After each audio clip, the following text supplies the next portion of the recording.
Hi, I'm Emily Detmar, and today I'm going to talk to you a little bit about the job of social and community service managers. Social and community service managers can work in a variety of places, including nonprofit organizations, private social service companies, government agencies, and hospitals. They can work in shelters, offices, and clinics, and this is usually a full-time position with possible overtime required. The flexibility of this position really depends on which organization you're working for. I'm sure if it's a bigger or larger organization where you might have more than one manager, you might have less overtime than if you're the only one. One of the stressors for this position would be struggling with the lack of funding. Since a lot of shelters and organizations rely on government grants and private donations, the amount of money that they have could be inconsistent.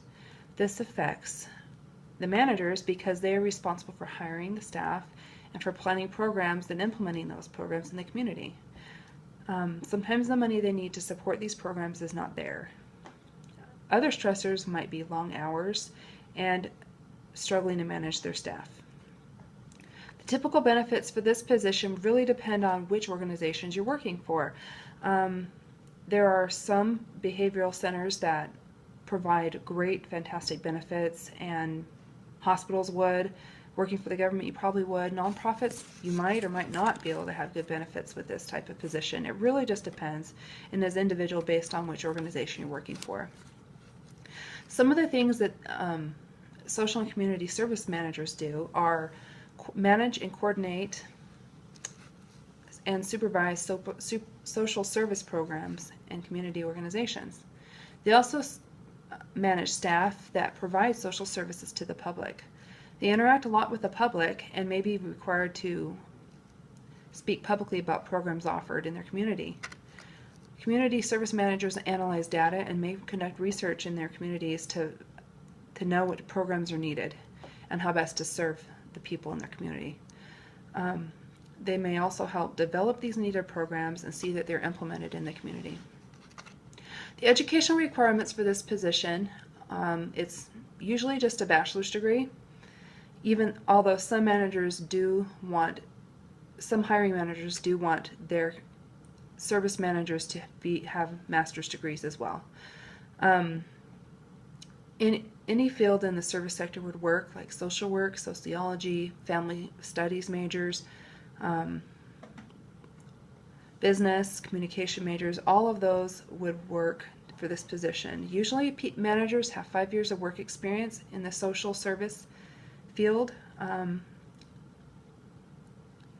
and from what I've read, a lot of times companies will hire them from lower positions that they were working in.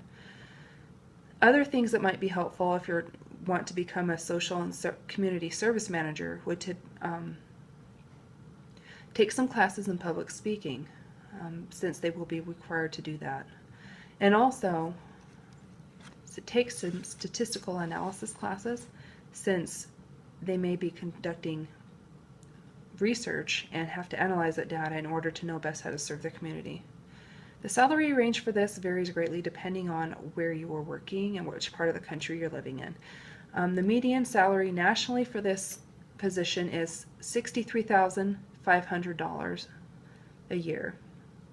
But I've seen job offers online for as much as $80,000, $90,000. So it really just depends where you're working and how much experience you have in this position. But it's pretty promising for a degree in family studies that this could be a good option for a career.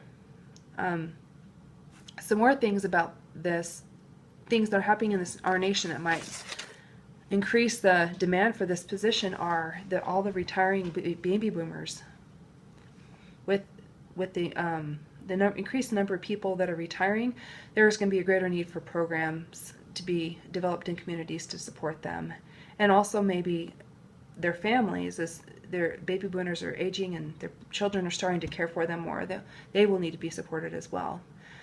Those are areas that community and service managers can help develop those programs and help implement them to support them. Also, there's an increase of people struggling with substance abuse, and that creates a demand as well for these managers to create programs to support the families and the individuals dealing with addiction. Overall, I think that this position would be satisfying. You'd be involved with people in the community, and you'd be able to get to know different people and form programs that would really make a difference in the community. Thanks for watching.